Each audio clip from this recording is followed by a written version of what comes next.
Hey everyone, this is just a disclaimer. Alexander and I are not financial advisors, and this is not financial advice. So do not take our words and go and invest off of what we are saying because we do not have any certifications whatsoever to let anyone know what to invest on. We are just trying to give information to people. Anyways, with that said, enjoy the video. Welcome everybody. This is our first time doing this. We're going to be starting a podcast talking about financials and mostly stocks and investing. I'm Tony. And I'm Alexander. And we're going to be talking about, most things financial. This is our first time doing this, so hopefully it goes pretty well. But today's kind of just an introduction day. We're going to be talking about why and how to invest and why it's beneficial in the long term. So, for example, instead of putting your money into bonds or locking it away, you can maybe put your money in the stock market, make a couple extra percent on top of all that. Instead of making 2 to 3% a year, you might be able to make 8 to 12, and some of the good years 24%. Right, Xander? Yeah, especially now what's happening. We've seen lots of shakiness with tariffs and stuff, so it'd be a great time to start investing around this time, especially because in the past month or even year to date, so from last January to now of this year, everything's been down like 10 to 15 to 20 to 30%. So even if you think about stocks and where they were before and where they can go to, they can easily go back to where they were, and that's at least 20% to 30%, depending on what stocks you look at. Like, this is a chart from Friday, and just in Friday, everything's up. Apple's up 4%, Microsoft's up 2%, Nvidia's up 3%, right? So there's lots of ways you can make money from the stock market. So, which is better than putting your money in the bank. And if you just have your money in the bank, it's just sitting there doing nothing and you're losing to inflation, right? So if you haven't invested in the stock market, you're more likely to make money over time. So yeah, and like what he means by like stocks are on discount, it's not fine. Like, you're not looking at a stock and saying like, oh, this is on discount because maybe it's a bad company. There's two totally different scenarios why a stock's down, right? Like right now we're kind of in an economic crisis, right, where times are volatile and no one really knows what's going to happen, and that's what's making all the stocks go down. There are still so many flawless companies out there that are down so much more than they should be and are super undervalued. So there is a difference between a bad company and it going down for that reason and kind of what's happening right now, like seeing all these big stocks like the heat map on Friday, everything was in the green for the SPY, like most likely, but most of them were all in the green. But other than that, like, these companies are phenomenal. And the reason the stock market's down so much is not because these companies' financials are bad. It's just because it's kind of an economically shaky time in the market. So you got to know the difference between those. yeah, especially with the tariffs with China, right? China and the U.S. They're in a huge trade war. I think Trump just put 145% tariffs on China, so nobody's liking that. But the good news was, and this is why everything's in green on Friday, was he stopped all tariffs on like Nvidia and Apple, so all semiconductor chips and all iPhones coming into the U.S. 0% tariffs. So that made Apple and Nvidia go up, and in turn, everything went up. Now, you might be wondering, well, a big stock like Meta and Tesla, those two are down. They're still down, right? And they've been taking a beating, especially Tesla. And I think we both agree that Tesla's been taking a beating because Elon Musk, and because he got political, right? Like, this is the you can go to the monthly chart here on Meta, and it was what did it peak at here? What is over 700? Yeah, so 712. No, 7. Yeah, 730. 714, 720. So Meta's also been down a lot because they're in a lawsuit, right? So lawsuit plus what's happening with the economy and how everyone's shaking up from tariffs had a huge drop. So people, you gotta think about it logically, right? Why can't Meta go back to 650, say, right? Like, I think Meta was very fair priced at 650 before everything happened. 700 was a little bit of a stretch, and it was performing well even when stocks start to go down, but around like 700 to like 650, Meta is really fair value, and Meta's taking a big hit. So if they do well in their lawsuit, then I think that they will do very well in the short term and obviously long term in the future, right? Yeah, so straying off from that, we're gonna do a whole other video on like the Mag 7, the 7 biggest companies in America. We're gonna be doing a lot of videos talking about like big time Canadian sectors, undervalued like energy sectors in Canada, maybe some companies, the banking systems. Since we're Canadian, we know a lot about the Canadian sector and the American economy as well. So we're gonna be talking a lot about those. But getting back to what we were doing here, we're just doing an introduction talking about like why we're going to be doing this and how to invest, right? So there's a lot of ways to get started on investing. The first thing you got to do is just start. Like that's Xander's favorite word, is just to say you got to just start. You got to open an account and you got to start. Most of the time you have to be 18 or older. Sometimes you can maybe trade off of your parents' accounts, you know what I mean, and like invest through them. But the best ways to go in Canada are Wealthsimple, and most of the banks have their own like investment platforms like TD. Yeah, like I use TD, right? And I use Wealthsimple, so there's like a big difference there. And then in America, I'd probably say Robinhood is the best to invest on. Yeah, just from what we've heard, right? We've never used Robinhood, but apparently it's awesome. Yeah, for most of the people we've heard, Robinhood's phenomenal, but I love Wealthsimple because it actually makes wealth simple. Like it's unbelievable. It's so amazing, and obviously most of the places charge you fees, but Wealthsimple's zero commission on Canadian stocks. Like they take no money, which is unbelievable. So you can be investing Canadian and pay absolutely zero commission fees. But yeah, so those are the ways we typically tell everyone to invest. Most likely, you can go online. You can even talk to a banker, like at a bank, and they'll open you up an account. And that's pretty much the baseline of how to start. And the reason you should be investing now. So here we have the heat map of the S&P 500, which is the top 500 biggest companies in America, and they perform phenomenally. If you want to talk about that, of course, the S&P 500. So it's weighted differently depending on which stock. So right here we look at the technology sector. You see why. Well, you might be wondering, obviously, why is Apple, Microsoft, Nvidia, Google, Amazon? Why are these all bigger? So how big they are is basically the weight of how much they weigh in the S&P 500, right? So Microsoft, Nvidia, Apple, Amazon, Google, Meta, Tesla. Those are like the magnificent seven. So those are the 7 like companies that kind of pull and help move the whole index, right? So if these 7 companies do bad, then most likely the rest of it will be in the red, right? Because they're the heaviest weighted. So usually when we see Microsoft, Apple, Amazon, Google, and Nvidia, they're all in the green. As you can see, everything else is basically in the green. So that's usually a good indication that stuff's going a little bit better. And obviously, if you've done some research, you notice that the S&P averages, this is an average from the last 100 years, 8%. And if you're doing the last 10 to 20 years, it's around 12 to 15%.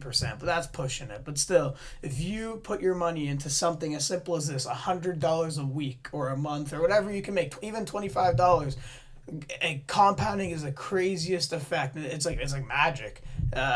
You should really read up on the compound effect and how everything works. And if you just reinvest money that you make from the S&P 500, it'll compound, and over time you're bound to make money. And people will tell you, and we've had people tell us before, that investing isn't good and you're gonna lose all your money. And as long as you don't invest with your emotion and you understand what's going on, then you should be fine investing. And you just pick a safe index fund or an ETF, right? So what that is just a basket of stocks. So instead of buying one like Microsoft, you can buy a whole basket of them, and you can diversify them, right? Yeah, like pretty much what he's saying is that if you want to buy, maybe you think Amazon's a great company and you use it every single day, right? But you're scared of maybe the short-term volatility, or maybe that stock might not perform as good as it has in the past. You can invest in an entire index, which includes Amazon and has a bunch of other companies pulling its weight. And if the economy is doing well, this index will perform. And as long as the economy is growing, an index like this will always outperform bonds and money you're putting into the bank and locking away. Of course. So, yeah, like pretty much Microsoft, Nvidia, Apple, Amazon, Google, Meta, and Tesla are the biggest companies. They're called the Magnificent Seven in America because they outperform everything when the market's going insane. But this is why like you would want to invest. Like say I want to put my money in maybe like Tesla and Meta. at the same time, but I don't want to invest in those individual companies. You can purchase an index fund like the S&P 500, and it will be amazing and outperform any bonds that you have in the long term. There's a bunch of different like indexes that track the S&P 500. There's VOO in America, which is Vanguard's. There's the SPY, which is the SPY. That's the big one that everyone always talks about. Yeah, I recommend that one. I love that one. As an American, I would recommend VOO or the SPY. Exactly like that. You said type in VOO or SPY on the stock exchange, and you can purchase shares of that. And then in Canada, I would recommend VFV, which is Vanguard's S&P 500 index in Canadian dollars. The reason you would want to hold that is because you don't have to pay any conversion fees. Because the Canadian dollar is taking a big hit compared to the American dollar right now. I think it's 71 cents it was at. Yeah. Which is actually better than it was before. I think it was at 69 or 68. Yeah, it was like 68 before all this. So yeah, but it was taking a beating, and it is still taking a beating because our economy has not been growing at the pace of obviously the American on a global level. So if you want to avoid the exchange fees and have it all in Canadian dollars, I'd purchase VFV. That is your best bet. The only thing is there is a 0.09% withholding fee on your dividends. But in the long term, it doesn't even matter because the gains you're going to be making is more than the dividends that you're going to be getting from any index fund, right? Yeah. And a dividend is pretty much a kickback that a company pays you for investing in their company or index fund. Like say there are some big energy companies like in Canada, Enbridge, I believe pays it's a 5 to 7% dividend, which is like a yield, like a kickback. You get 5 to 7% of your annual shares that you put into it, like the money, you get 5 to 7% of that back in cash, and you can choose to invest those, hold those, and you can do anything you want with those. So dividend investing is a big deal if you're dealing with a high enough like dividend percent. But for this case, this is phenomenal. Like VFV is unbelievable. So that would be a great one to invest in for Canada. Yeah, especially if you're Canadian, like you said, VFV is awesome. And if you're American, you're watching this, obviously SPY is great. Even QQQ, so that is more heavily on the technology sector. So like Microsoft, Nvidia, Apple. So that's the triple Q. So yeah, exactly, right here. There it is. So this is I think it's top 100. So it's not 500. I think it's the top 100 U.S. companies. And it's more of the tech sector. The Nasdaq 100. Yeah. So it's more of the it's more heavily based on tech. So if you liked Apple or you liked Tesla, Nvidia, here, go up here. I think that's right. Yeah, this is a SPY, but it doesn't matter. Yeah. So if you're more tech sector and you want to be more exposure into tech, you go to QQQ, which is a great one. Yeah, right here. Yep, this is QQQ, but I don't know if it's gonna show. It's gonna that's show. Okay. But as you can see, like look at how much QQQ dropped. It was averaging about 540. So it's how much is it down if we go to? It's at 454. But yeah, but if we go to monthly, it'll say how much we're down. It's not good. Like it's been down a lot. So this and when people, and this is the problem with investing too, right? When we see investing with emotion, like people will say, oh well, it's really far down, so I'm not gonna invest in it because I don't want to lose money. But if you think about that, that's not how you make money. How you make money is you buy it when it's low, right? Like it feels like it's so, like it's just common sense, right? You don't want to buy the stock when it's already at its top, because all stocks really do is they go up, down, or they go down, sideways, right? So it's not hard to understand what a stock does, right? But if you're buying a stock on its way up, then you're most likely not going to make as much gains as when you're buying it at its bottom, right?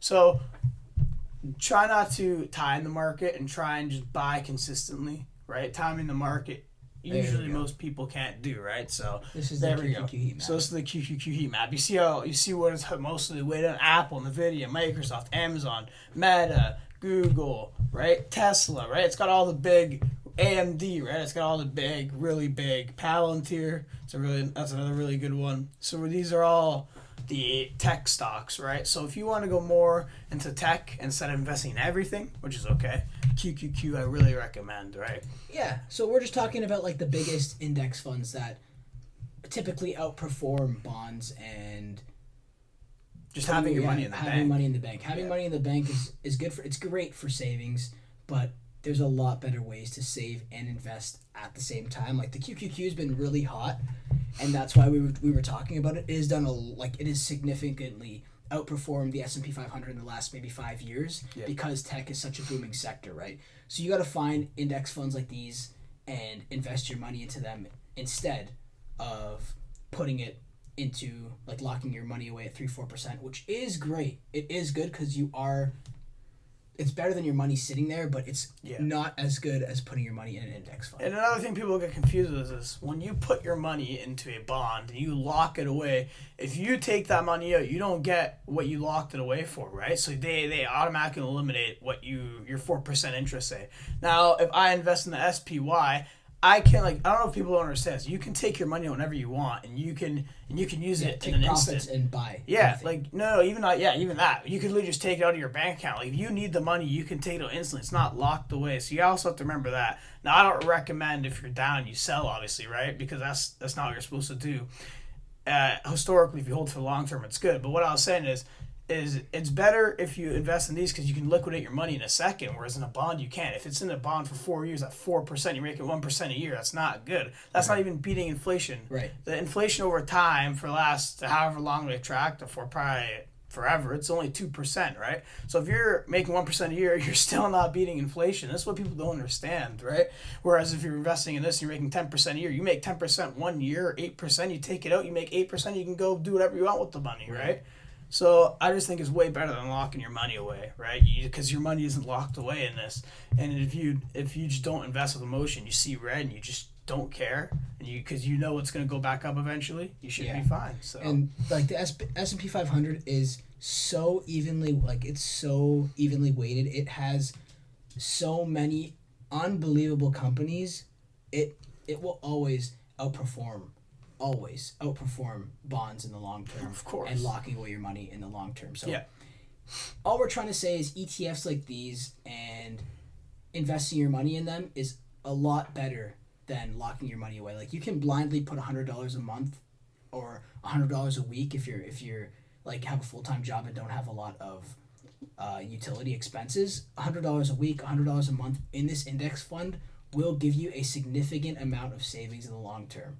Yeah. So that's all we're pretty much saying. So today was just a introductory podcast. We're going to see how it goes, take it from here, and we just gave you guys how to invest and why to invest. So why to invest, obviously, to gain on an average annually 8%. Most time, like sometimes it's more, sometimes it's less. A year might be a loss. Like it fluctuates, but on average it's 8% a year in the S&P 500, and that always beats locking your money away at 2-3%, right? I 100% agree with what you just said. I think that's probably the best thing you can do, and we just gave you a whole explanation on why we think you should. So and just get started, invest. That's all you have to do. Get started. Yeah, start today. There's nothing stopping you. Go on your phone. You can get Wealthsimple, TD. You can talk to anybody. Right. And another thing I want to say is try and find somebody that can mentor you, whether it's us or your friend or your friend's buddy, or if even you, any teacher at your school that want to put an investing club together. Get somebody that can get you on the right track. Right. Right. Like that's another huge step, right? And they'll help you and guide you, and hopefully help you make lots of money. Right. Like we've been very fortunate. We've had a bunch of mentors teaching us how to invest for a little bit now. So we think we can at least help somebody or one or two people. That's all that would really make it worthwhile to us. Yeah. To get started, right? Like that's all we're saying is to get started. That's it. But anyways, thank you all. This is our very first time doing this podcast. I don't even know what you'd call this. This isn't even really a podcast, but we appreciate it. And hopefully we'll see you guys in the next few videos. We're going to be having like some big ones. We're going to be ranking the Magnificent Seven, talking a lot about dividend investing and compounding your dividends over time, talking about different sectors in America and Canada and how they would affect everybody in the global and political state that the world is in right now. Yeah. So, anyways, thank you all. Yeah, thank you. We'll see you all again soon.